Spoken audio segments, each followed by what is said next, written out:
É mais fácil eu falar que sou ateu, porque na minha mente eu não preciso prestar conta para ninguém.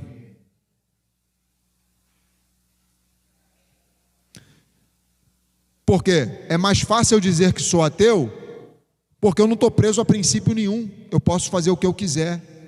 É mais fácil. O ateísmo coloca a pessoa numa zona de conforto. E o cristianismo coloca a pessoa dentro de uma zona de confronto. Por que o ateísmo é mais atrativo? Porque ele te coloca numa zona de conforto, não numa zona de confronto.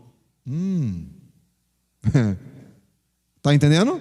Zona de conforto, ateísmo. Você pode viver do jeito que você quiser. Você não precisa prestar conta para ninguém. Nem aqui, nem depois daqui. Você precisa prestar conta para Deus. Porque na sua mente é ate contra ateísmo. Ate contra ismo, teos, teísmo, Deus, contra a existência de Deus. Na minha mente eu posso vender um carro roubado, com documento adulterado, para alguém, sem problema nenhum. Eu posso passar um cheque sem fundo. Deus não existe, eu vou me preocupar com nada. Eu posso passar rasteira numa pessoa, eu posso trair minha esposa. Deus não existe. Então não preciso prestar conta para ninguém. Essa é a mentalidade do ateísmo. Eu faço da minha vida o que eu quiser. Eu sou um epicureu. Sabe quem eram os epicureus? Vamos lá. Atos 17. Não que os epicureus sejam ateus, tá? Mas olha o pensamento dos epicureus. Eles estão aqui, ó. Versículo 18. Atos 17, 18. E alguns dos filósofos, olha lá, epicureus, estoicos, contendiam com Paulo, tá? E uns dizia: o que esse paroleiro quer dizer? E outros: parece que é pregador de deuses estranhos, porque Paulo anunciava para eles Jesus e a ressurreição. Quem eram os epicureus e os estoicos? Eram filósofos. Mas qual era a filosofia que eles seguiam? Os estoicos primeiro. Os estoicos acreditavam que o homem nasceu de um jeito e vai morrer daquele jeito. Pau que nasce torto não se endireita. Essa era a ideia dos estoicos. E os epicureus, eu não digo que eles são ateus porque eles estão no Areópago. O Areópago era onde estavam todos os deuses da Grécia, né? Atenas. Não tem como dizer que eles são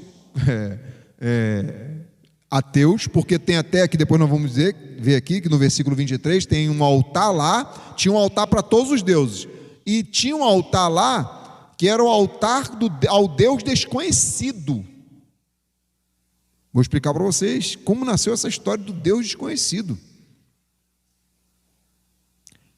Então os estoicos pensavam assim: se a Ariane nasceu para dar errado, vai dar errado. Não tem como reformar, não tem como consertar. Só que Paulo vem pregando um Cristo que conserta pessoas. Opa! O que esse paroleiro quer dizer? Esse tagarela aí. Paulo falava bem. É igual quando eu começo a falar também. Ontem foi 3 horas falando no encontro de casais, 3 horas falando. Tu imagina que 3 horas falando, irmão? Nunca fiz isso na minha vida. 3 horas, e ninguém levantava. Eu falei, glória a Deus. Enquanto ninguém está levantando, é porque está bom, então vamos continuar. A menina fez sinal para mim, a coordenadora fez sinal para mim que podia ir. Eu falei, opa, está falando aí. Está entendendo? Porque ele prega tudo diferente do que eles acreditam. É uma pregação diferente, porém verdadeira.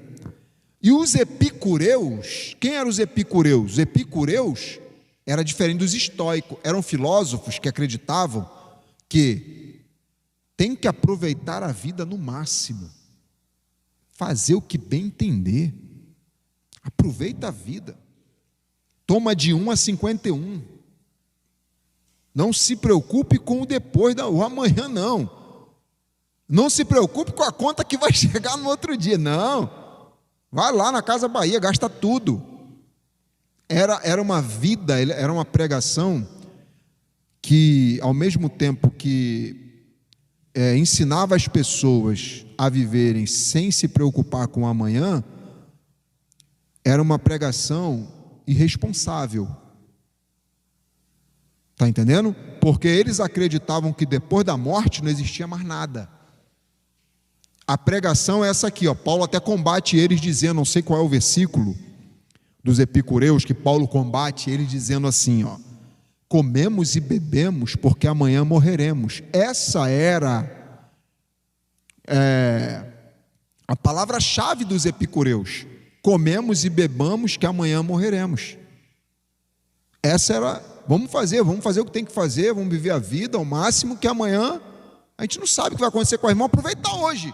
A vida é uma só. É tipo assim, a gente ouve isso aí, irmão. Tem epicureus no nosso tempo.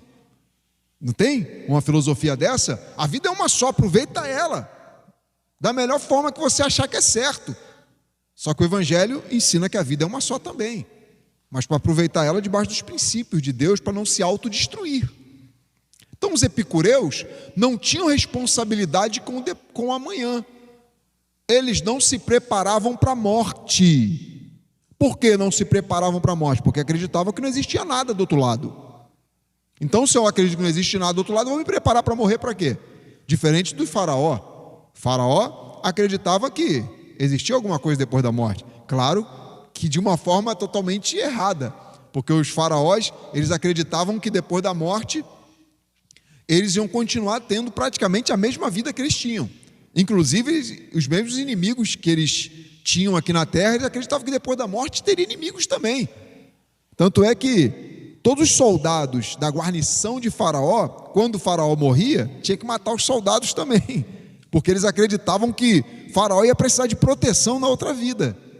Tudo bem, é uma forma errada de pensar? Sim, mas pelo menos eles pensavam, está entendendo? No depois.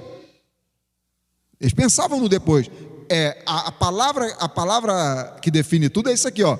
Eles se preparavam para a morte. Morte de forma errada, sim, mas eles se preparavam para a morte, eles pensavam no porvir.